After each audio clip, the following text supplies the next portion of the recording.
E tem dois sentimentos no mercado financeiro, Rodrigo, que é o medo e a ganância, né? O medo de perder, a ganância de querer ganhar muito. E tem uma história na Bíblia que é a parábola dos talentos, né? Queria que você contasse essa parábola e o que ela pode ensinar a respeito do medo e da ganância. Jesus contou a história de um rei que tinha servos, ele fala de 3 grupos de servos, e cada um ganhou alguns talentos. O talento não é uma unidade monetária, o talento é uma unidade de peso, mais ou menos 27 quilos. Então pode ter sido 27 quilos de trigo, 27 quilos de ouro ou de prata, não fala, só fala dos talentos. Um ganhou um talento, outro ganhou 5, outro ganhou 10. Aí, quando aquele senhor voltou depois de muito tempo e foi na parábola conversar com aqueles homens, o primeiro chegou e falou assim: Senhor, aqui está o dinheiro que o senhor confiou a mim, eu investi, multipliquei o seu dinheiro, e aqui está o dinheiro que o senhor me deu, mas com tanto investido. E ele elogiou aquele servo. O segundo: Senhor, está aqui o seu dinheiro, também investi, deu tanto de juros e correção monetária e lucro, está aqui o seu dinheiro aumentado. E o terceiro: ah, senhor, eu sei que o senhor é um rei tirano, um homem muito duro, eu fiquei com medo de perder o seu dinheiro, o senhor ficar mal comigo, aí eu peguei, enterrei e está aqui. Um talento, igual o senhor me deu. E aquele homem ficou muito entristecido com a postura daquele servo. A tradução dessa parábola para os dias de hoje é como se de repente eu pegasse 3 investidores e colocasse uma boa quantidade de dinheiro na mão deles para eles investirem. Eu estou pagando a eles para isso. Multiplica o meu dinheiro. Aí um consegue um bom investimento, outro também, o outro não consegue nada. Ou investe tudo errado ou nem investe. Pior, nem investe. Põe debaixo do colchão. Põe debaixo do colchão, nem investe. Fala assim: não, até que o seu dinheiro é direitinho do dia, mas agora a inflação comeu isso aí e tudo mais. E a gente vê realmente a postura ali do medo, da covardia. A Bíblia faz uma distinção entre medo e temor. O medo é uma doença, a fobia. O temor é uma responsabilidade. Ter temor é bom. Tanto é que a Bíblia fala: temei a Deus e dá-lhe glória. O temor do Senhor é o princípio da sabedoria. É o temor que me impede de colocar a mão no buraco e ser picado por um escorpião lá dentro. É o temor que me impede de fazer uma ultrapassagem perigosa porque eu não estou vendo a curva. O temor protege. Um pouco de temor é igual ao caldo de galinha, sempre faz bem. Mas a diferença entre veneno e remédio é dosagem. O temor na dosagem errada vira medo. E a Bíblia coloca o medo como sendo um pecado. Aí você traduz medo por covardia.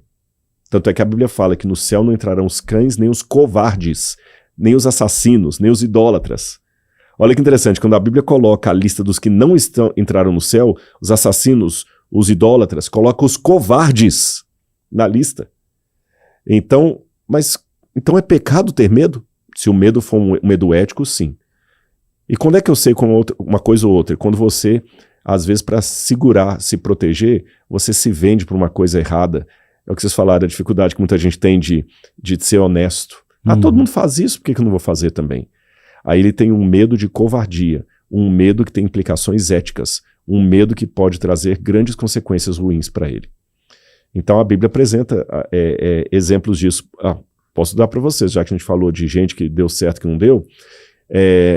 Davi e Saul. Os dois foram escolhidos por Deus para serem reis de Israel. Só que Saul chegou um momento em que ele cresceu tanto, e Saul era um cara que tinha tudo para dar bem. Diz que o mais alto em Israel pegava na cintura de Saul. Saul era um homem potente, bonito. Tanto é que a palavra Saul, Shaul, em hebraico, significa o desejado. Aquele que foi pedido, o desejado, ele o querido. Ele era o quê de Davi? Ele era o rei de Israel antes de Davi. O rei de Israel antes de Davi. Quando Israel pediu um rei, o primeiro que eles escolheram: Senhor, a gente quer um rei. Vocês têm certeza? Queremos. Nós queremos Saul. Todo mundo votou, assim, ganhou no primeiro turno com 90% de votos. E o Saul, como eu falei, a Bíblia descreve como um homem alto. Imagina que a altura da pessoa também chama atenção e tudo, bonito. Aí ele começou a crescer e fez batalhas e foi vencendo as batalhas. Um belo dia, apareceu o gigante Golias. E Saul, diante do gigante Golias, se acovardou. Ele não enfrentou o gigante. Não teve coragem. Aí o que era para ser o temor do Senhor virou a covardia diante do gigante Golias. E quem aparece ali naquele momento da batalha com Golias, todo mundo com medo. Nessa época tinha muito o esquema assim, como no caso de Aquiles, para não perder meus soldados nem você perder os seus, traz um soldado seu para lutar com o meu. Tipo desafio, né? De desafio. Aí estava o exército israelita de um lado, o exército filisteu do outro, e os israelitas não tinham ninguém. E os filisteus apresentaram aquele homem de 2 metros e tanto de altura. Isso é que período Golias, antes de Cristo? Eu estou falando do ano 1000 a.C., aproximadamente, século XI. Tá. Século XI. 1000 e pouquinho antes de Cristo. Então, chega aquele homem pesado. Ei, mande alguém para lutar comigo. Não apareceu ninguém. E o Saul, que era o homem mais alto de Israel, se acovardando lá também.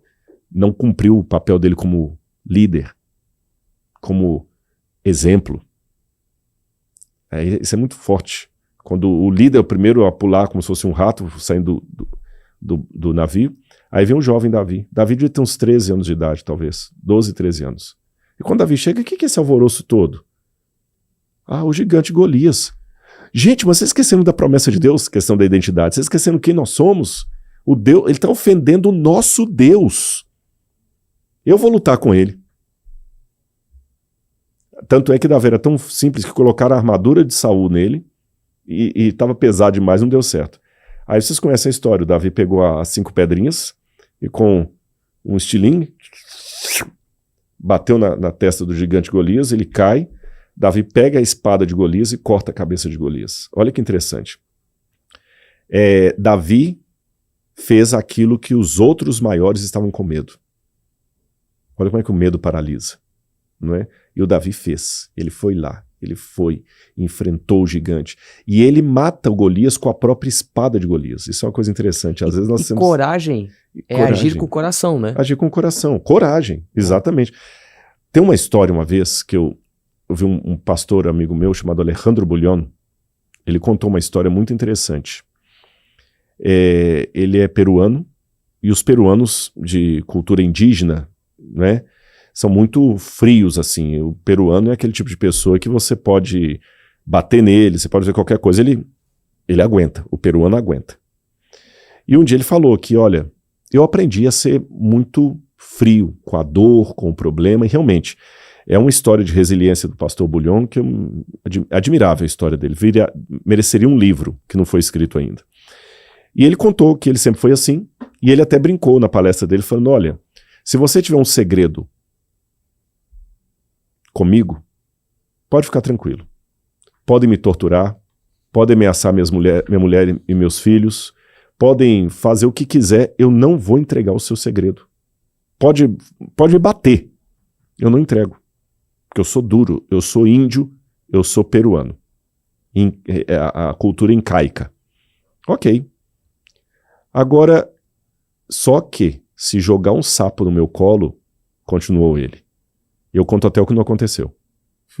Todo mundo riu quando ele falou aquilo daquele jeito, e ele falou, vou explicar por quê. Eu tenho desde criança um trauma tremendo com sapo. Muito medo de sapo. Nossa, mas é pavora, é uma coisa quase psicológica mesmo. A ponto que se o sapo estiver naquela sala que eu estiver aqui, eu começo a suar mal, passar mal, é uma fobia mesmo, a mão fica fria. Então, se jogar o sapo, eu vou contar tudo. Aí todo mundo distraiu, rindo e ouvindo a explicação, que aparentemente esqueceu do que ele falou antes, e ele retornou à palestra. Espera aí, vocês pararam para perceber o que aconteceu aqui? No início da minha fala eu disse que se você tiver um segredo comigo, pode ficar tranquilo, porque me torturam, me batem, eu não vou contar. Mas se jogar um sapo no meu colo, o seu segredo está em perigo. Por quê?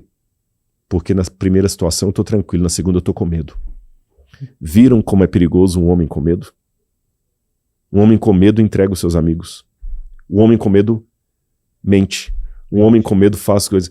E o grande risco hoje é que nas megacorporações nós temos homens com medo. Sim. Nesse sentido imoral que eu falei, da covardia. Sim. E um homem com medo, com poder na mão, é a pior desgraça, porque com medo ele frita uma pessoa que é excelente só por medo de sombra, como Saul tentou matar Davi. Saul tentou a vida toda matar Davi, várias vezes. Você entendeu? Ele tem medo de sombra, Ele fica segurando as coisas, ele não cresce porque ele tem medo das pessoas descobrirem o segredo do crescimento dele. E a história está repleta de homens com medo que praticaram o Herodes, que mandou matar Jesus quando criança. A história de Flávio Josefo coloca Herodes mandou matar a mulher que ele mais amava. Ele matou os filhos dele com medo de golpe de quis Estado. matar o João Batista, né? Esse é o filho dele que também saiu igual ao pai. Que esse é uma outra questão, quando você tem assim, aquela herança hereditária maldita que você não é obrigado a ser o que você é porque seu pai foi. Não é determinismo, mas a tendência existe. E o Herodes, o pai desse que mandou matar o João Batista, ele mandou matar a mulher dele, a Mariane, mandou matar os filhos, ele mandou matar pessoas que estavam perto, mandou matar as criancinhas em Belém. Todo medo. Então, uma pergunta séria que eu tomo licença do podcast para fazer para você aí. Você que está feliz, que acompanha o podcast porque é uma pessoa bem-sucedida e gosta da coisa que eles falam de investimento, parabéns pelo seu sucesso. Mas dá uma olhadinha no espelho depois e pergunte, eu sou um homem, uma mulher com medo? Só você vai ter a resposta sincera. Mas ela pode determinar muito dos rumos da sua empresa e daqueles que são liderados por você.